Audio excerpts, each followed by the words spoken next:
হযরত আবু যর গিফারি রাদিয়াল্লাহু তাআলা আনহু ইসলাম ধর্ম গ্রহণ করেছেন। অনেক কথা আমি শেষ বলতেছি।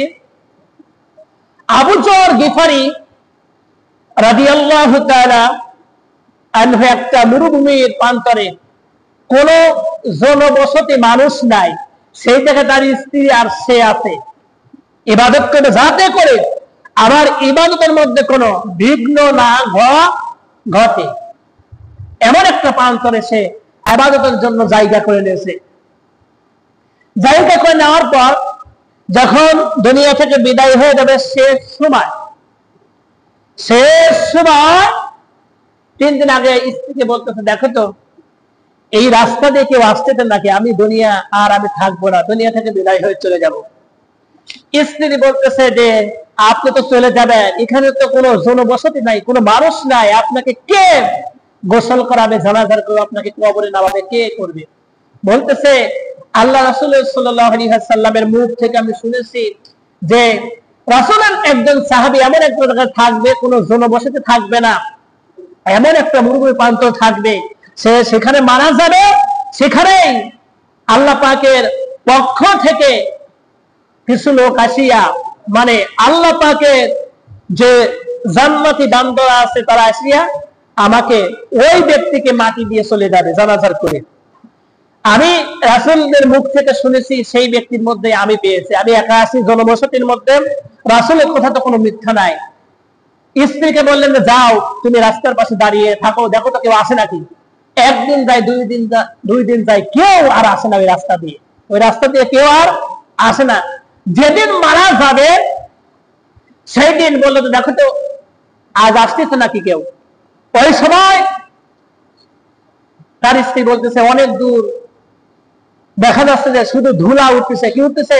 ধুলা উঠতেছে। দেখেন ওই সময় মরুভূমি দিয়ে চললে পরে মানুষ যখন চলাচল করে, উট ঘোড়া গুলো ওই যে রাস্তা দিয়ে যায় অনেক দূর থেকে বোঝা যায় যে মানুষ আসতেছে, ধুলা ওড়ে না। তারপর বলতে যে শোনো, আমি মারা যাবো আজকে, আমি মারা গেলে পরে এদের জন্য আবার জানাজার করবে, সবকিছু করবে, এদের জন্য খাবার কিছু তৈরি করে রাখো, এদেরকে খাবার দিবাও। আমি যখন দুনিয়া থেকে চলে যাব আমাকে সবকিছু মাপফুন করে কবরের মধ্যে রেখে চলে যাবে, সেই সময় তাদেরকে সবাইকে খাবার দিবাও। এইটাই করলে তারা আসলেন। আসার পর তাদের সাথে কথা আমি সংক্ষিপ্ত বলতেছি। তাদের সাথে কথা হলো, বলার পর বললো যে তোমরা কোথায় গিয়েছিলে? বললো যে আমরা হজ করার জন্য, হজ শেষ হয়ে গেছে, আমরা কেমন যে রাস্তা ভুলে গেছি। কি হয়ে গেছি? রাস্তা ভুলে গেছে, আমরা এই রাস্তা দিয়ে এসেছি। হযরত আবু যর গিফারি বুঝতে পারলেন যে রাসূলের কথা কখনো মিথ্যা হতে পারে না। বললো যে আমি দুনিয়া থেকে আমি এখন বিদায় হয়ে চলে যাব। যে সরকারি চাকরি করেন সে আমার ইমামতি করবে না। কি করবে না?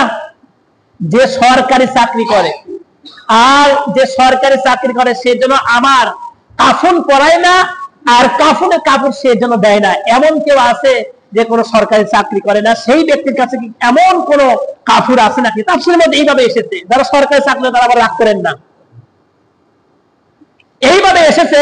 তারপর একজন, অনেক লোকের মধ্যে থেকে একজন বললেন যে আবু যর গিফারি আল্লাহর রাসূলের সাহাবী, আমার আম্মা জান এই যে সুতার কাপড় বানাইছে চাদর, এই চাদর আপনাকে দিতে চাচ্ছে। বলতেছে আমি কোনো চাকরি করি না, আমি কারো অধীনে আমি চাকরি করি না, এই কাপড়টা আমার মা কষ্ট করে বানাইছে, আপনাকে আমি দিতে চাচ্ছি আপনার কবরে নামানোর জন্য। বলতেছে হ্যাঁ, আমি এই কাপড়টা আমি গ্রহণ করলাম।